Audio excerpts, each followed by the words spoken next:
Alright, so here's the deal. Nathan was sick. I was sick. Nathan had to work like 9 days in a row. So, just doing this shit by myself for a few episodes. So, as you can tell, I don't have a voice right now. So, this is going to be pretty rough. We're still going to try this. Effectively, what I'm going to be doing is I'm going to play back a video that I kept of me playing Overwatch earlier. Try to break down some of the stuff for you in case you're new to Overwatch. Just see how it goes. Spoiler alert, we did win this game. But so how we're starting this out here is we're thinking we're going to hop on the payload here. We're going to set up shields in front of me. We're going to just let Bastion do all the work here. Problem is, they are way too ready for this. They got a Hanzo poking me. They got a Reinhardt. They got an Ana. And then they flank us right about here. Everyone's right behind us. There's no... I mean, you try something, doesn't work, switch off. So we come back here. We're going to switch off. We're going to try something a little different. We're going to go ahead and try it for a little divier comp. Try to get behind him. So we switch out a few of our characters. We switch out the Mei. We switch out our Reinhardt. Switch out our Varus, which is a soldier. I went to Tracer. Reinhardt went to Diva. Orisa went to Winston. We switched out the whole thing. We got a lot more momentum. A lot more mobile characters in there. It's going to help us out a lot. So we get behind. We're poking a little bit. We're still not able to get a clean engage out there yet. But we're all at least on here. We're able to take out the Bastion, which is the primary source of their damage right here. We get the Reinhardt out here by himself. We get rid of their healer. We get rid of their Junkrat. I take out Hanzo. We got Reinhardt isolated. Zarya's gone. Pretty much team wipe right now. So now we're able to just move this shit clean. Nothing like it. You can see Bastion's trying to post up here, just make a last ditch attempt here. I'm just going to try to keep these other guys backed up away so they can't try to contest. If you really don't know Overwatch, what we're doing is we're on offense. Our job is to get near that payload. As long as one of the offensive players, one of us, is on the payload or near it, within the vicinity of it, it's going to be moving forward. If someone on the defense is near it, it's going to stop it from moving. So we're trying to keep them off the payload and keep us on the payload.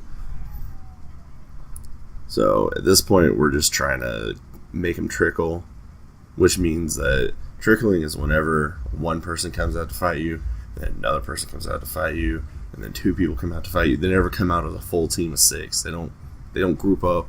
They don't really do anything. If you're just coming in one-on-one against a group of 5 or 6, you're not going to win. It's not going to happen. Every once in a while, some heroic crap's going to happen, but most of the time it's not going to work. Here we are. I'm the only person not on the point. Go figure. Luckily, I have a very mobile character in Tracer, one of the fastest one to get across the map, so I catch up. They've already made the point, but I'm just coming in to help clean up some of the damage, get rid of Junkrat, get ready for the next push here. We notice we're getting poked from behind. Soldier's still just hanging out back there, which works out in our favor. Hanzo's up top, thinking he can take on the whole team by himself. I mean, this is what I'm talking about by trickling. We're getting them to come in like a 1 or 2 v6 kind of engagement where we're able to just outnumber them. I mean, it doesn't matter who you're playing in the game, how good you are, you're not going to win 1 or 2 v6 almost ever. It's just not going to happen. Here's sick. Told you, I can't. Here's where I really need to improve on. If you noticed, I didn't really do much here with my ultimate. So I get up here.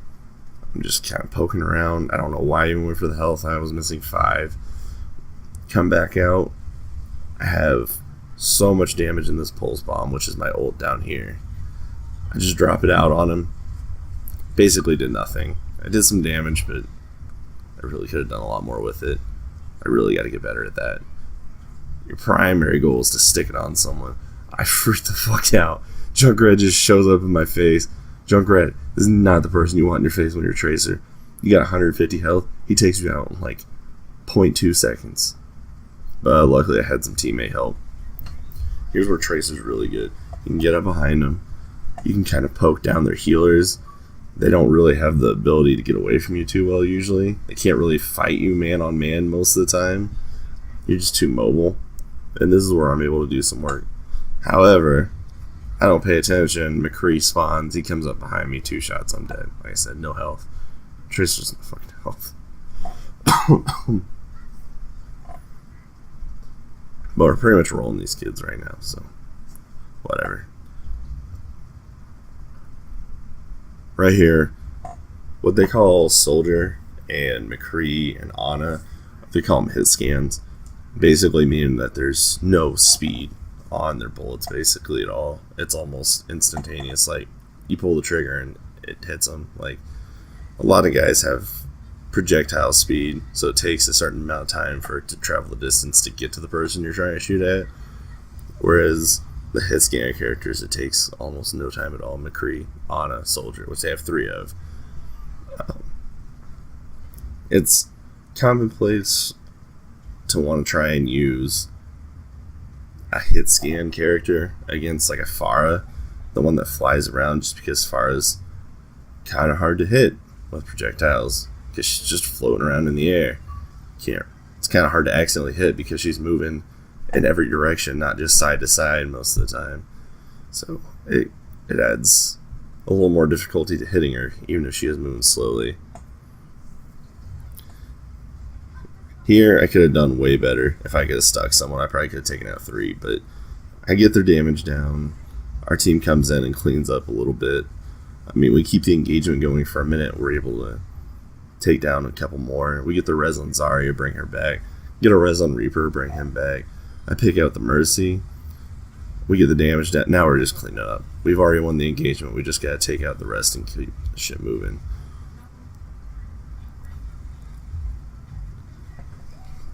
This this right here is the self-destruct that D.Va has. Basically a team wipe if you don't pay attention to it. That shit is scary. Yeah, I mean, right now, see, this is trickling. We're fine, like, 1 at a time. Here comes Mercy.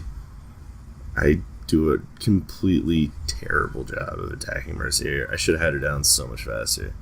I was just focused on trying to stay alive instead of focused on hitting her, but it all pans out here. Right now, see, we're just taking them out 1 at a time, and they're just never able to get back out here. They're just desperate to try and just stop the cart, which at this point is understandable, but then they focus me a little too much, forget about the cart, and it's over.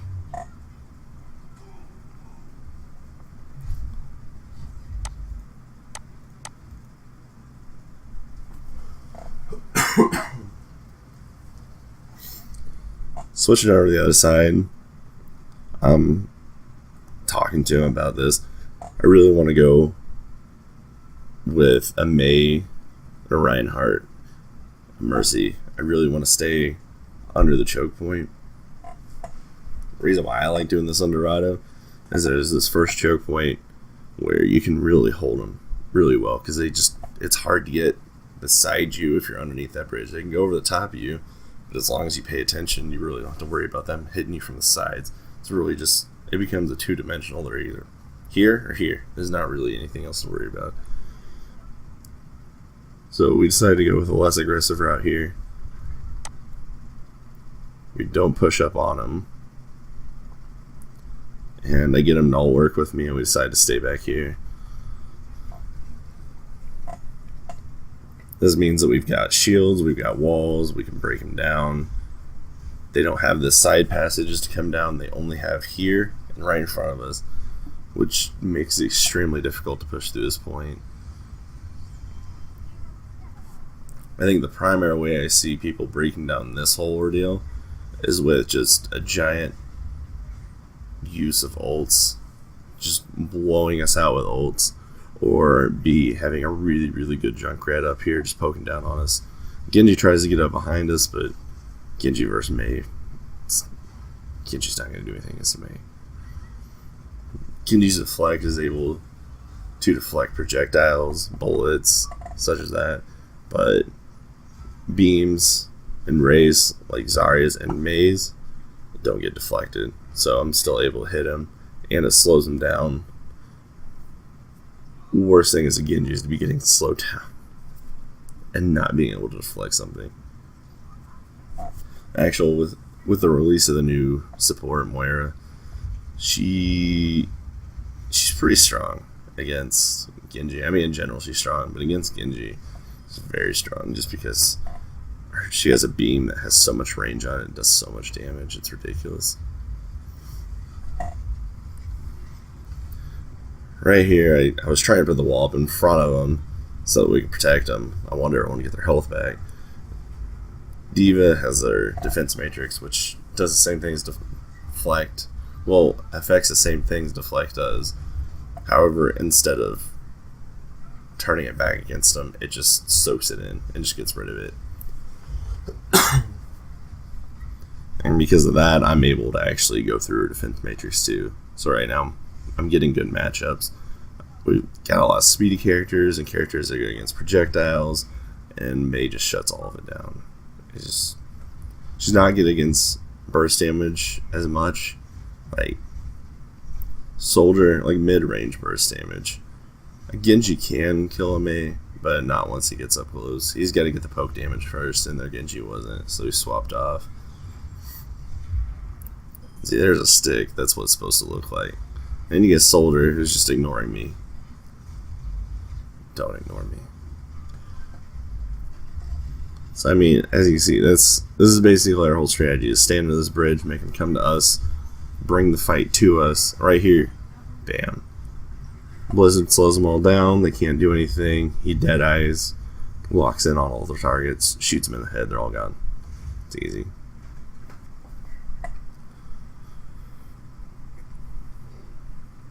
Nothing too dramatic, nothing too crazy. Just controlling the match, bringing the fight to us, trying to use the map,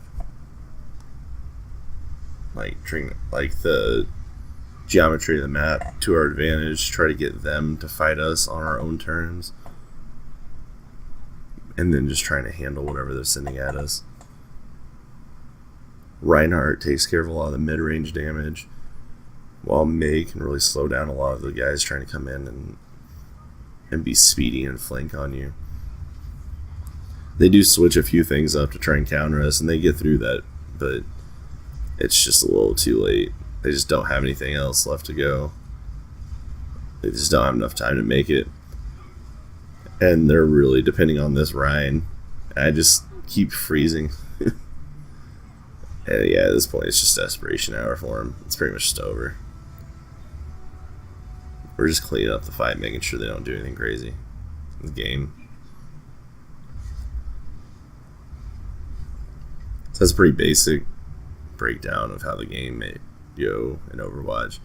I mean, there's a million different ways the game can play out, and there's so many different heroes and strategies.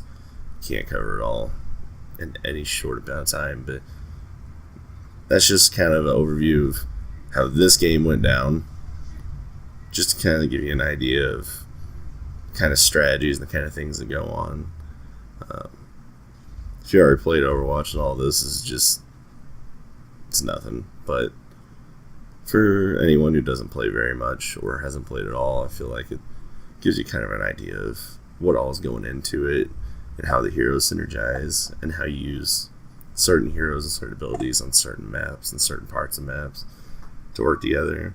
So I don't know. Hopefully you enjoyed that. Like I said, we're really just doing videos like this right now just because I don't have my partner.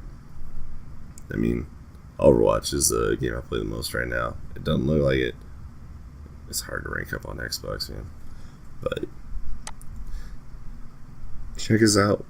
Leave a like if you enjoyed it. Leave a comment if you didn't. Leave a comment if you think we should do something better. Let me know what you think of this video. I'm probably going to do a couple more of these and then try and move on to some other stuff. Don't plan on doing too many analytical videos. It's not really my style. It's not really the channel style. But had to fill in some episodes somehow. So I will catch you guys later.